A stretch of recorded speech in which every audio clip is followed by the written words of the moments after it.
Digital Televisión con Eduardo Lindo Collati, celebrando, por cierto, el retorno próximo, nuevo aniversario del retorno de Tacna al seno de la patria, el próximo 28 de este mes. 89 años de este episodio histórico tan significativo para la vida nacional. Pero vamos a hablar también de lo que significa la ciencia y la tecnología, y qué menos que ello, que hablar con Modesto Montoya, el doctor en física de nuestro país, y lo que comentábamos antes de irnos a la pausa en unos momentos, ¿no? Era lo que se ha reportado a nivel internacional, esta información de la NASA, según la cual se ha encontrado, se corrobora de que existe agua en la Luna. ¿Cómo impacta todo ello dentro de nuestra visión, de nuestra cosmovisión que tenemos como parte del planeta Tierra? ¿Significa que hay vida en la Luna? ¿Cómo está, doctor? Buenos días, bienvenido. Claro, estás, bueno, en realidad esto no es sorprendente, hay el agua en varios planetas. El universo está compuesto básicamente de hidrógeno. Y el hidrógeno es el componente del agua, el oxígeno un poco más pesado, pero como te digo, no es nada sorprendente. De allí a pensar que hay vida ya es otra historia, porque la vida depende de una serie de parámetros, composición de la atmósfera, de la cantidad de energía que llega, la temperatura, la composición del suelo, etc. Porque hay agua, pero nada más. Ahora, eso podría suponer que en el futuro algunas, por ejemplo, misiones o asentamientos o colonizadores allá en este astro de la Tierra podrían sí beneficiarse de este líquido elemento como es el agua. ¿Es posible, cree usted, que en algún momento los humanos puedan estar bebiendo agua de la Luna? Bueno, eso sí, o sea que si se hacen las condiciones para colocar allí una especie de cabina humana en la Luna, ya tendrían agua. Pero claro, el agua es lo mínimo, lo más fácil de obtener, se puede también obtener de manera sintética, digamos. Lo más difícil es mantener las condiciones de vida en la Luna, que tiene que ver con el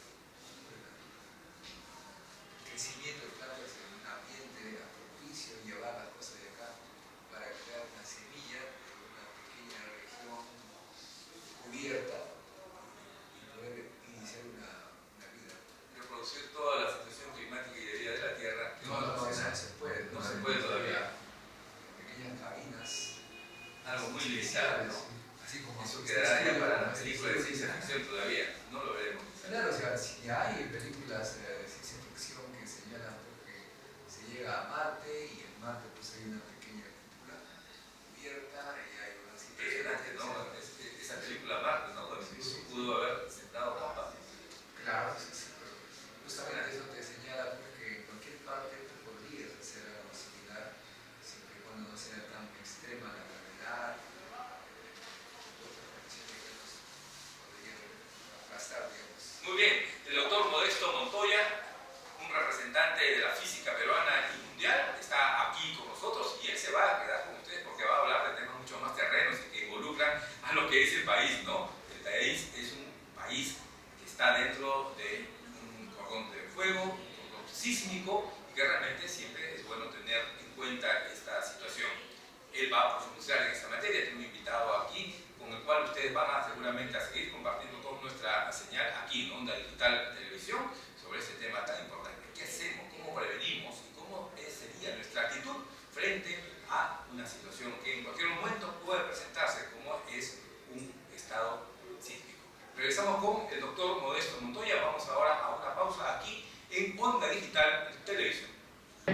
Gracias amigos por esperar este segmento de ciencia y tecnología en Onda Digital. Hoy vamos a hablar también de ondas, pero de ondas un poco peligrosas, y estamos con el doctor José Macharé, ex director científico del Instituto de Geofísica de Perú, geólogo que conoce también sismos, volcanes, es decir, es el hombre que es el más indicado para hablarnos de los sismos que acaban de ocurrir nuevamente, y no es sorpresa, ¿no es cierto, José? Bienvenido. Buenos días, un gusto de estar aquí en Ciencia y Tecnología. No es nuevo, los sismos nos afectan desde siempre. Los que tenemos ya cierta edad recordamos muchos de los sismos fuertes que han ocurrido aquí en la ciudad de Lima y en otras ciudades que han afectado a otras ciudades del país también. Entonces, deberíamos como país de tener un sistema fuerte, robusto, para gestionar el riesgo que causan estos. El IGP siempre nos da la noticia de la intensidad del sismo, pero esto ocurre algunos minutos después que ya ocurrió, ¿no es cierto?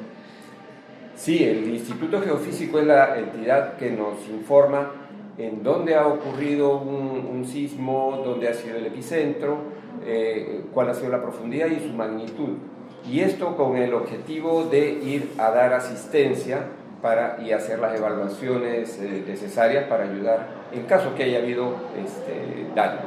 Y también con esos datos un poco uno va mapeando las probabilidades que haya un sismo en tal o cual región del Perú.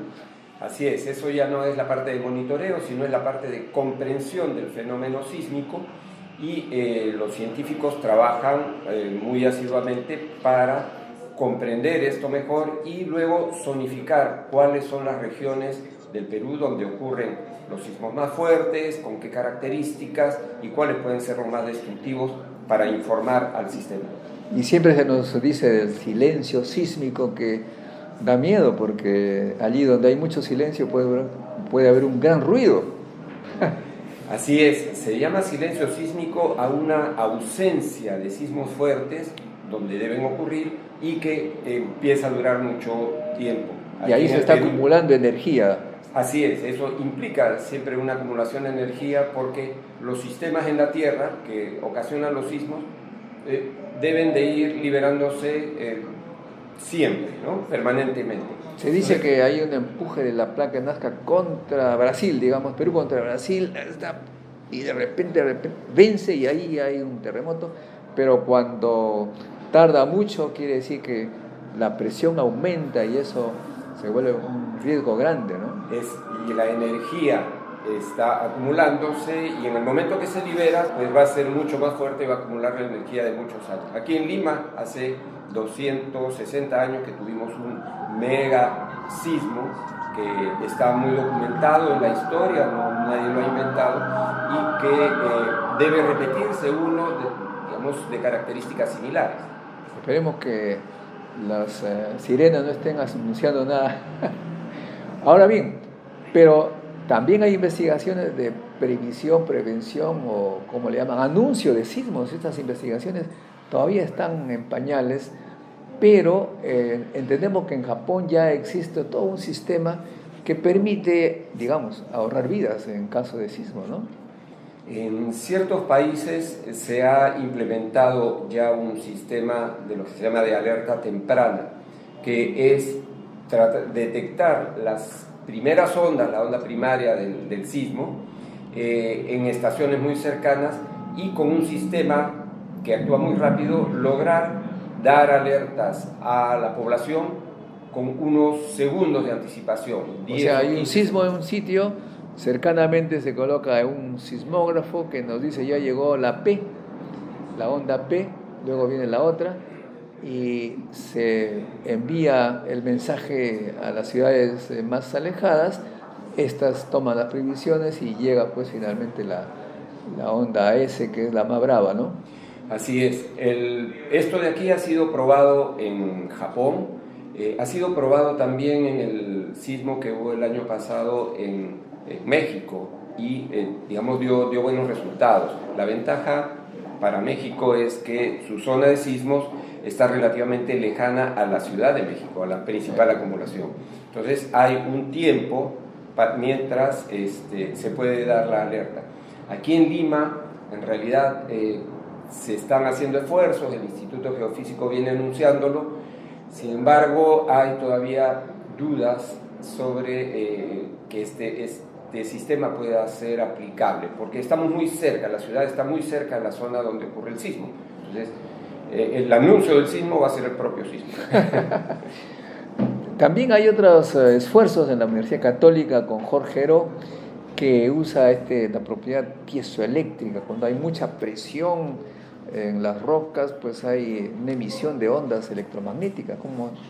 Absolutamente. Este proyecto ya tiene algunos años y es un proyecto que está en plena investigación y en etapa de pruebas. La parte teórica ha sido desarrollada. Jorge Heró, que es profesor de la Católica, ha desplegado una red de estaciones magnéticas que permiten, que emiten ciertas señales con, según las teorías que él está manejando, con algunas 2 semanas de anticipación. Claro, ahí cuando comienza a crujir, digamos. Así es. Un y crujir esto electromagnético. de aquí va siendo detectado como pulsos en las estaciones magnéticas y mediante un sistema de triangulación considera que puede determinar en dónde va a ocurrir un sismo próximo. Bueno, en mi campo, que es la física nuclear, también hay una técnica, tú sabes, ¿no? Que la puedo explicar lo más fácil que puedo. Es que la Tierra tiene un gas, se llama radón, que es radioactivo. Y cuando ese gas se detecta, hay detectores nucleares que detectan las partículas alfa que salen del radón.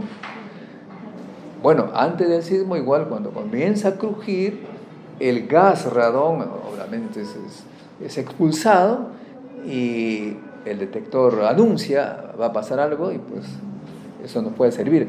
Me acuerdo claramente que fue una gran noticia en Italia hace ya mucho tiempo que un físico nuclear estaba haciendo sus experimentos en un túnel y de repente su detector comenzó a dispararse, salió corriendo, va a haber un terremoto, lo metieron a la cárcel por alarmista y vino el sismo él en la cárcel.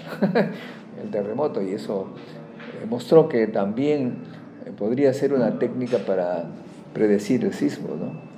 En Italia es país de anécdotas porque hace unos años en una pequeña población que se llama L'Aquila, Era ahí justamente, Aquila. entonces hubo allí unos pequeños sismos que fueron inusuales.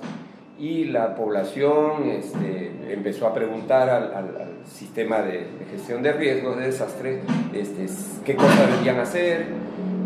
No estaban preparados para este anuncio los científicos y dijeron que bueno, no podían ellos dar ninguna alerta, no podían asegurar que fuera el premonitores de un sismo más fuerte.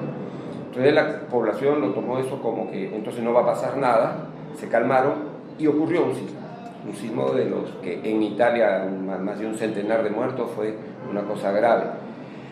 Hubo un juicio contra los científicos en la gestión de riesgos de desastres y los metieron a la cárcel.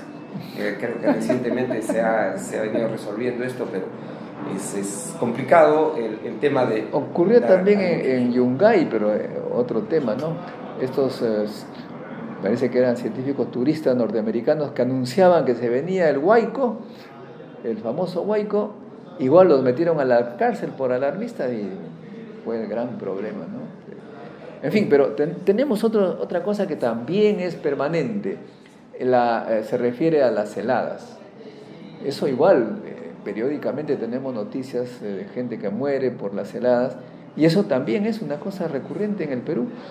Ahora bien, siempre uno se pregunta, ¿cómo es posible que en el Perú, un país que tiene gas, que tiene geotermia, fuentes termales, tiene sol, haya gente que se muera por las heladas? Sí, es paradójico y no debería ser. Creo que es un poco de falta nada más de poder articular entre los científicos que saben y que están permanentemente dando este conocimiento acerca del potencial que tenemos nosotros de calentar a esas poblaciones y los que toman las decisiones, los políticos, los implementadores, de hacer las cosas. Efectivamente, en el sur del Perú, la zona que está más afectada por las heladas cada invierno, es la zona, según los estudios que ha hecho el INGEMET, es la zona donde hay mayor potencial geotérmico. Es la zona donde del piso para abajo es más caliente, gracias a la constitución geológica, gracias a la presencia de la cadena volcánica y, como dices, hay muchas manifestaciones. Estamos llenos de fuentes termales Hay empresas que están empezando a solicitar lotes para explotar la energía geotérmica de dentro de la Tierra, y con un esfuerzo no muy grande, juntando este conocimiento con la voluntad y una cierta inversión, podríamos aliviar en gran medida. La ingeniería ya sabe hacerlo, se conocen los diseños, cómo explotar este calor interno de la Tierra, y se podría aliviar estas poblaciones. No solamente contra el frío, sino también se puede tener fuente eléctrica, porque la geotermia te permitiría tener centrales geotérmicas, ¿no es cierto? Así es, la energía geotérmica es basada en el calor de la Tierra, permite, y hay muchos países que lo hacen, en América Central hay muchos, Indonesia, Estados Unidos mismo, donde se genera energía por un fluido que sale a temperatura muy alta, más de 200 grados. Pero para eso centígrados. Hay que hacer excavaciones. pozos muy profundos, Sí. a 1,5 kilómetros o 2 kilómetros de profundidad, y se rescata este fluido. A veces hay que bombearlo, a veces sale naturalmente, y está en estado hipercrítico. Entonces esto sirve para mover turbinas y generar electricidad. Actualmente todavía es un poco cara en el Cara, país. sí, pero bueno, nada es caro cuando se trata de salvar Y vidas. es una ¿no? energía alternativa, que es energía limpia. Donde está la red, está ausente, ahí obviamente no. Ahora, hay países, creo que Japón, que vive de ello, hay hoteles térmicos, la geotermia es fuente de turismo y la gente vive bien. Acá, no sé, falta decisión política, falta de capital. ¿Qué está pasando? Tú que has paseado por todo el Perú andino. Tenemos una gran riqueza en aguas termales y medicinales, que son manifestaciones de la geotermia, pero lo que se llama de baja entalpía, ¿no? Un poco más baja temperatura. Quizás no sirve para generar electricidad, pero utilizar en aspectos de balneología, de turismo, de geomedicina, estas aguas medicinales, medicinales, es un campo que está esperando que haya inversión. No sé cuánto el Estado tiene que dar facilidades para esta inversión, pero se espera que haya inversión. Pero puede ser rentable, ¿no es cierto? Es rentable. Aquí tenemos Chilca, me parece que hay bastante afluencia de gente. Hay Chilca, hay Churín, hay algunos sitios que se aprovechan, pero de manera relativamente artesanal, ¿no? No de una forma que sea un buen desarrollo donde el turista se sienta totalmente servido, la comodidad, y ¿no? con eso se paga, ¿no? Entonces sí es una fuente de generación de riqueza para las comunidades locales, que no está siendo todavía bien aprovechada.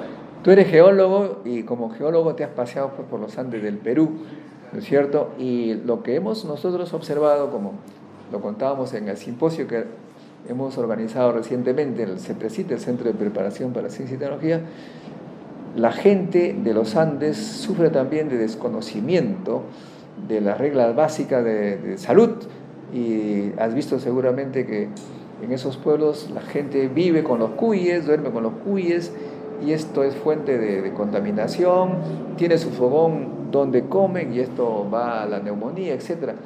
¿Puedes testimoniar de eso? ¿O estoy exagerando de lo que hemos observado en algunos sitios? A veces se dice que hay que respetar mucho los saberes tradicionales, los saberes andinos. Yo creo que eso no debería estar reñido con la aplicación de los conocimientos científicos, que para algo la ciencia ha avanzado, y lograr hacer una conjunción de ir recomendando mejoras en la calidad de vida de las personas. No el hecho de ser pobre o no tener muchos recursos implica que uno deba condenar su modo de vida, su calidad de vida y sobre todo la salud, que es lo más importante. Por otro lado, también en tu campo, hemos observado que en algunos lugares los campesinos que tienen chacras, terrenos cultivables muy buenos. Los productos ya no son tan rentables porque los compran por una miseria, ¿no? Las papas, qué sé yo, de las altas, estamos hablando de 3.000, 3.500, y ven la posibilidad de ganarse un poco convirtiendo sus chacras en poza de lixiviación, la minería informal. Eso obviamente les permite sobrevivir, qué sé yo, 3, 4 años, pero luego mata la vegetación para siempre y contaminan todo. ¿Cómo es que no se puede resolver este tema de la informalidad? Acá nomás a nuestra nariz están en Salpo, en mi pueblo, tú conoces, a 2 horas de carro de Trujillo. Quizá habría que recordar a los seguidores que cosa es una poza de lixiviación o una cancha de lixiviación. Es una modalidad de extraer a partir de la roca que se extrae de una zona mineralizada, de una mina, se extrae y se filtra con cianuro de sodio, que permite absorber el oro que está diseminado en pequeñas cantidades y recuperar luego esta solución química y afinar el oro que se vende. También se usa mucho, y allá, es la amalgamación con mercurio. Ambas técnicas, y sobre todo la lixiviación con cianuro, utilizado en modo industrial, es muy manejable, es muy seguro. Bueno, sí. Las empresas lo hacen. Si se siguen las normas, claro, ¿no es cierto? Y el agua se utiliza, se recicla, y al final el agua que se emite nuevamente a la naturaleza probablemente tiene mejor calidad que la que se tomó antes. Efectivamente, ¿no? eso es Entonces, posible. el hecho, cuando se hace de manera artesanal, como todo lo mal hecho, es fuente de contaminación, es fuente de daño a la naturaleza y a la salud humana. Pero hay la gente que está trabajando con ello también. Claro, y sabemos además que todo lo informal, incluyendo la minería, dentro de todas las otras actividades informales, y que son ilegales, informal es una manera eufemística de decirlo y trata de ser elegante, pero son actividades ilegales, y eso siempre va contra el Estado, contra el orden del Estado y contra la vida de todas las personas. Y además elimina las posibilidades incluso turísticas, porque hay paraísos que se convierten en basurales. Exactamente. Basurales, sí. Bueno, entonces no es que la minería contamina, es como decir el comercio contamina, por lo tanto... aquí estamos hablando de la minería informal, obviamente. La minería informal, como cualquier actividad informal, que son delitos, debe ser eliminada. Pero nosotros en realidad somos un país informal, porque me acuerdo que tú eres casi francés, o de repente tienes el pasaporte, ¿no? Allí está prohibido que uno mismo esté haciendo cosas en su propia casa. Hay que pedir, le llaman trabajo negro, porque se arregla la casa de uno sin la legalidad correspondiente. Hay que traer al obrero, al técnico. De modo que nos falta un país con más conocimiento de ciencia, con tecnología, para evitar pues la destrucción de nuestra propia casa, la Casa Perú. Si me permite, sí, ¿cómo no? Unos segundos, ya que habíamos empezado con los terremotos y con las heladas, quiero decir que el Colegio de Ingenieros, es una propaganda, gracias, aprovecho, está organizando del 5 al 8 de septiembre, ahora mismo, un simposio internacional de gestión del riesgo de desastres. Entonces están todos invitados, Colegio de Ingenieros, CIP.org. Bueno, y también para todos los jóvenes, los padres de familia, ya saben, si quieren que sus hijos entren a la ciencia, pues pueden ir al taller de ciencias del CEPRESIT. La información está en cienciaperú.org. Espero que nos visites. Y también en el Encuentro Científico Internacional. A propósito, en el Encuentro Científico Internacional vamos a conmemorar una cosa increíble, viéndolo en el tiempo. Es el 80 aniversario del descubrimiento de la fisión nuclear, que es el fenómeno pues que digamos, fue mal usado en Hiroshima y Nagasaki, pero ahora también es fuente de energía nuclear. El 85% de la energía eléctrica en Francia es nuclear, de modo que esta es una gran tecnología que puede ser usada para el bien y no más, nunca más para el mal. Amigo, muchas gracias por estar con este encuentro con la ciencia. Estuvimos con José Macharé, el geólogo más científico que tenemos en el Perú. Hasta un próximo encuentro con la ciencia, amigos.